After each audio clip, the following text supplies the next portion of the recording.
welcome my brothers and sisters. Happy Ramadan. I know we're coming up on the last few days of Ramadan. This is the first Ramadan for me. I am a new convert. My husband is too. We're both we're both in long-term recovery from alcohol and addiction, drug addiction. And I've been thinking a lot lately about how grateful I am that Allah saved our lives and showed us the way out of the darkness. So I thought I'd share this with you. And so if you're an alcoholic or an addict, this is for you.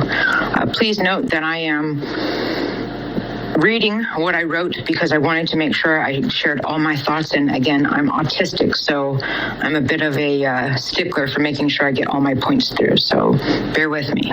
Also, before I share this thought, please know that I am not a professional counselor or a substance abuse expert. What I share about addiction comes purely from my own story. They are from personal experiences as an alcoholic and addict in long-term recovery and the strength and hope I needed to get clean. One of the hardest things about getting clean is what you replace alcohol and drugs with if you quit. Everybody thinks about that, and that's very scary for an addict. And the fact is, alcohol and drugs for a while will numb pain and ease anxiety, but it is an evil trick and it never lasts forever. Active addiction will ultimately lead to death, prison, or other institutions because your brain no longer works because of the effect of the alcohol and drugs on your brain. You believe that you are being relieved of pain in exchange for peace when you are in active addiction, but that is a lie. Addiction only leads to bad outcomes and loss, much greater than when you first picked up that first drink. My way out of addiction and into a state of recovery was Islam. Now remember, I am a new convert, so my knowledge of Islam is like a child's. I still have so much to learn, but here is what I have learned, and I hope it's helpful for other people out there that might be struggling the way that I was and my husband was. They say in the recovery world, the best thing about getting sober is that you feel everything. And the worst thing about getting sober is that you feel everything. Peace seems like an impossible illusion that will never be within your grasp, but that is also an evil trick, and it's a lie. My epiphany when I hit rock bottom was simply this: Islam is the peace I was looking for.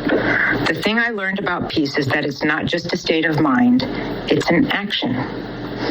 Allah's peace and mercy are showcased best in the midst of chaos and turmoil, always available regardless of our surroundings or circumstances. There seems to be a pretty wide misconception that once you get sober, your life becomes perfect and you have no troubles ever again because you're sober, but that simply isn't true. But the best lessons we learn in life are earned, not gifted. If you want peace, you must make an explicit choice and then take action according to that choice. And sometimes action is doing nothing but sitting quietly in your consequences and allowing Allah to fill you with a feeling that, gosh, I'm not yet well versed enough in Islam to describe. It truly is an indescribable feeling of peace that surpasses anything alcohol or drugs could have ever given me or you. You will still have difficulty in life, but when you make the intention to actively choose Allah's peace in the midst of difficulty, you are actually taking a firm stand in your faith that you believe what Allah is offering you is better than the false narrative and illusion of happiness that you thought at some level alcohol or drugs would provide. And just like all liars, maybe in the beginning you experienced something that felt like happiness, but you knew deep down it was self-delusion and deflection from a reality you felt you couldn't face without that drink or that drug. For me, my relationship with alcohol was like a toxic relationship with an abusive, evil spirit lover. That's because it was. Ever wonder why they refer to alcoholic beverages as spirit?